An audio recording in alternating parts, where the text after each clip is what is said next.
All right, guys. So I sat with this for a little bit and I pulled up the first reading to kind of compare and contrast and see what was the same and what was different. And it's really interesting. So they both have the same beginning here, the same past. This is the Six of Pentacles. And it is the moon in Taurus, right? That full blue moon that we had in Taurus. That was the last blue moon. And, you know, you were kind of in a fit about wish fulfillment, right? It was kind of scaring you. And you know, I felt like this had been an offer in that reading, and I'm going to leave that reading up. There are closed captions on it. If you want to turn, if you're, after you watch this, you're curious about looking at that one, you can turn it off and use the closed captions. I think something's changed though. And what I think has changed is like spirit, but you were, and this is so interesting. I see this as you, right? And it's like, look at that. It's like spirit's behind you. This is the element of spirit, and spirit's behind you here. These are, you know, that's just wild to me. At any rate, you've had this, since I made that first recording, you've had a change in mind, right? And because in this position, which is the air element, you had the Five of Wands, and it even like, there's a whole thing there. But I saw this as that moon, right? Because there was a moon here that was golden, and the gold was in that Five of Wands. But, you know, and you were going from being conflicted to trying to put all the pieces together, right? Trying to make all those things fit. And now we have all those things fitting. And this is Ten of Pentacles. And for me, this is, like I said, you know, this communion with spirit that you have going on here in the subconscious. And I think that's, you know, this is Mercury in Virgo. It's, you know, all the pieces have fit together for you. And I feel like where you were split, now you have an understanding, whether it's just a surrender, right, to spirit, a faith in things. But you seem a lot calmer now. I do see this. You know, here in this position, we had a split happening, which I felt was about a counterpart. And I still think that there, you know, it's like you're keeping some emotions hidden. You know, and there's this battle between the emotions, right? The heart and the mind here. And this is, Seven of Swords is the moon in Aquarius. And what do we have here? Full moon in Aquarius at the bottom of the deck. So that's really interesting. Show the world the real you. So I do think, you know, and that is still, you know, and I felt like that kind of that torn feeling that you were having has to do with this full moon in Gemini, this full moon eclipse in Gemini, because Gemini can see two sides of a situation. And it was funny today, I heard somebody talking about it and they were talking about the same thing. I was like, oh my gosh. But so, you know, but it's about finding that balance, right? I see, readers saying that it's about making choices from the heart. And then, you know, maybe, you know, but it's finding a balance, being able to look at both. And I think that it's hard for you, right? This is the water element, which is flowy. And this is Pisces here, Mars in Pisces. And being a Scorpio, you know, this is Scorpio here, right? This is kind of like, and this is water, the air element sitting right in between these, right? This is your fixed right? This is you wanting to, you know, this is actually the sun in Capricorn. But this is Aquarius. This is Aquarius. This is fixed energy, right? So it's like you want to stay fixed, but this moon, these times are causing you to have to be mutable, right? That mutable moon popped out. And Pisces is a mutable sign, right? This time period is asking you to be a little bit flowy, right? Even this earth element is asking you to mix with the water, right? And kind of be a little bit more flowy, kind of let go a little bit. And yet you're, you know, with this Aquarius and this Four of Pentacles, you're staying fixed. And what's interesting though is that this Hehu is about the right time to take action. And of course, it is about knowing when that time is, right? And it might be that that's kind of what you're doing here, but you have to really stay tuned in, right? Because this is, and what's interesting, you know, we had the new moon in Cancer here. Well, at the bottom of the deck was the full moon in Cancer in the other reading. This was at the bottom of this deck, of the deck in the other reading. So this animal spirit, right? Shamanic journeys. Ah, look at there. There's the bear.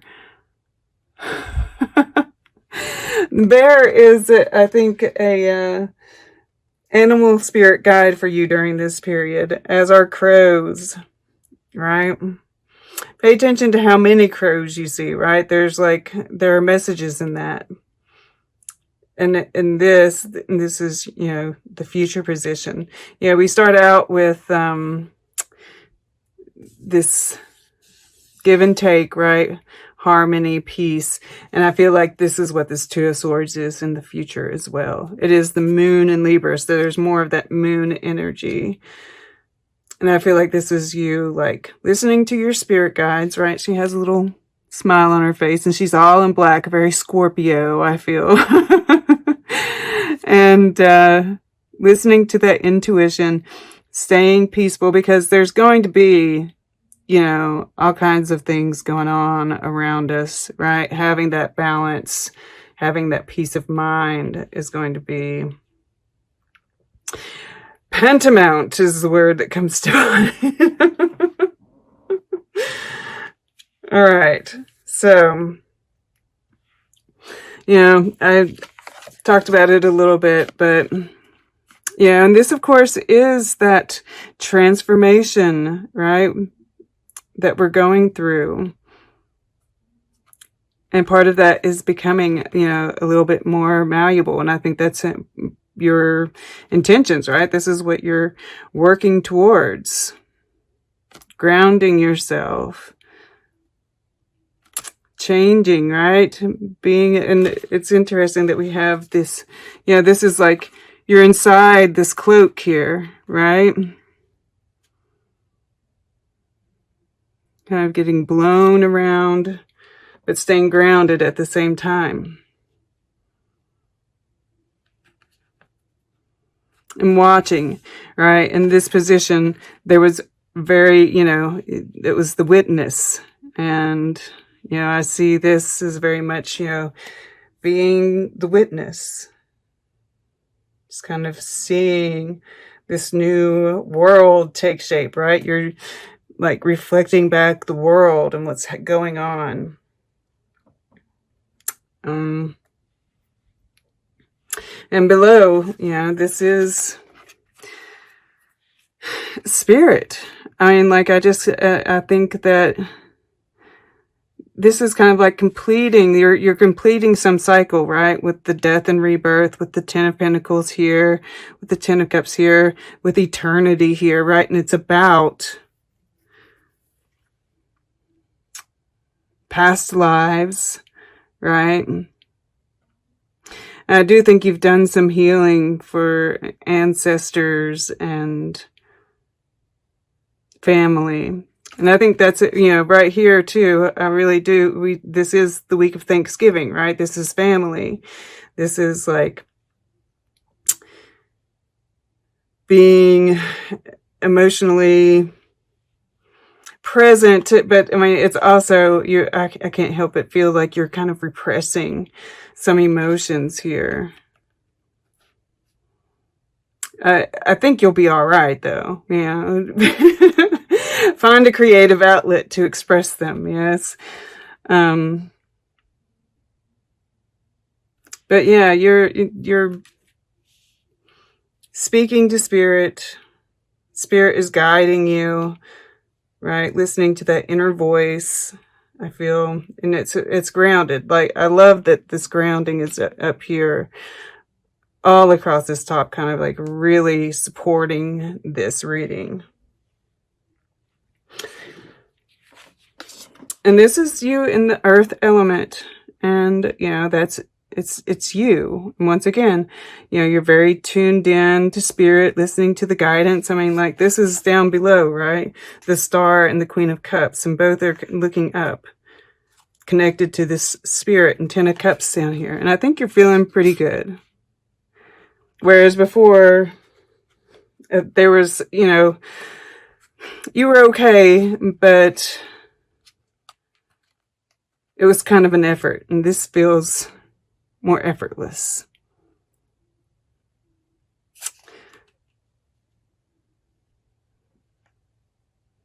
So, yeah, and this is about, you know, if you aren't naturally doing it, right, connecting with the emotions and just kind of letting them guide you, let them flow around you, right, then this is, you know, right, this is about expressing, not repressing.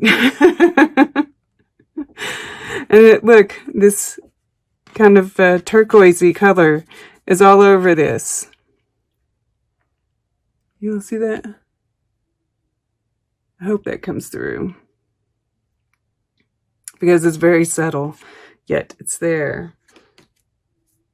Right? Because the fire element is underneath that. Right? So there is always the chance. But you seem pretty grounded. I like it. I like it. I feel pretty good about it. That's just the fact that, which really and truly, I feel like this has to do with more with love.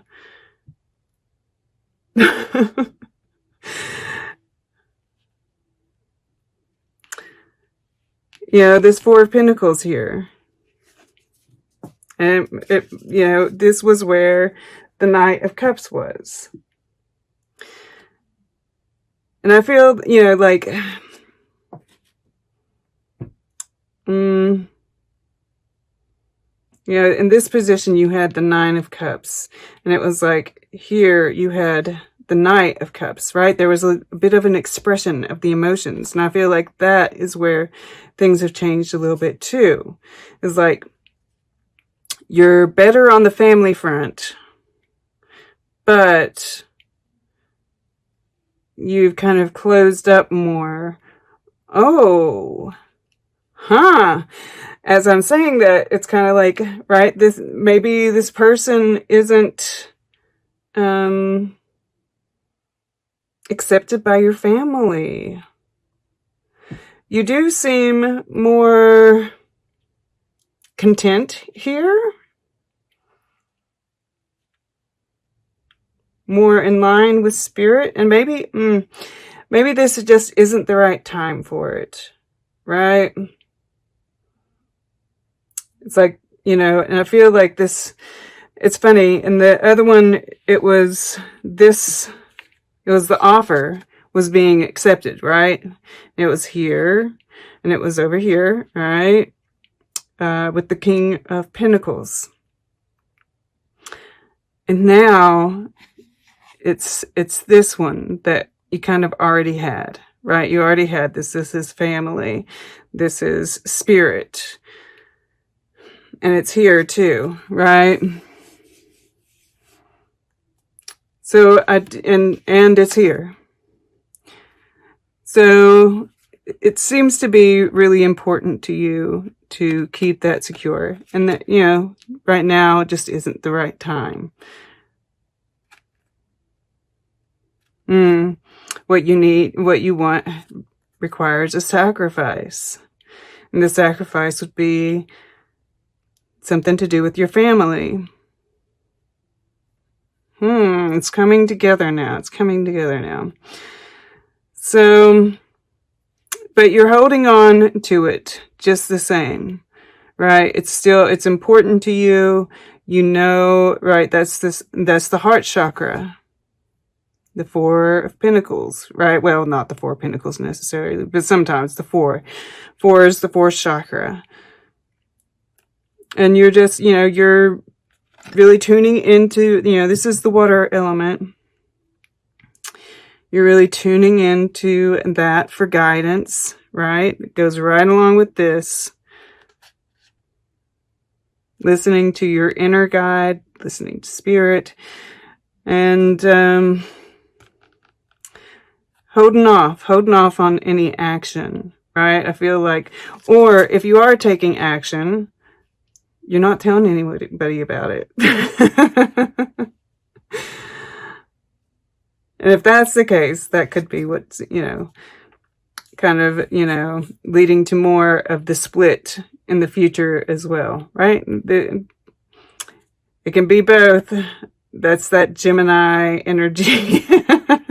I know it sounds contradicting, but I'm a Gemini. It makes perfect sense to me.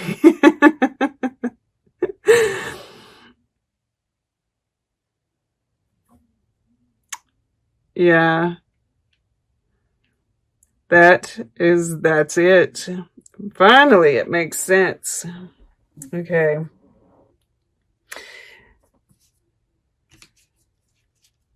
I just decided to look back here again, and we have Strength, the Moon, and the Empress. And that pulls me back to what I said in the very beginning, right? I definitely feel like that is part of it, right? The starseed, all of that stuff. These readings have multiple layers, multiple layers.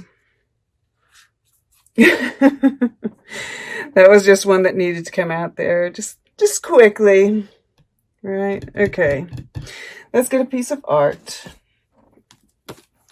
For Scorpio, please. For Scorpio. Okay. To the right.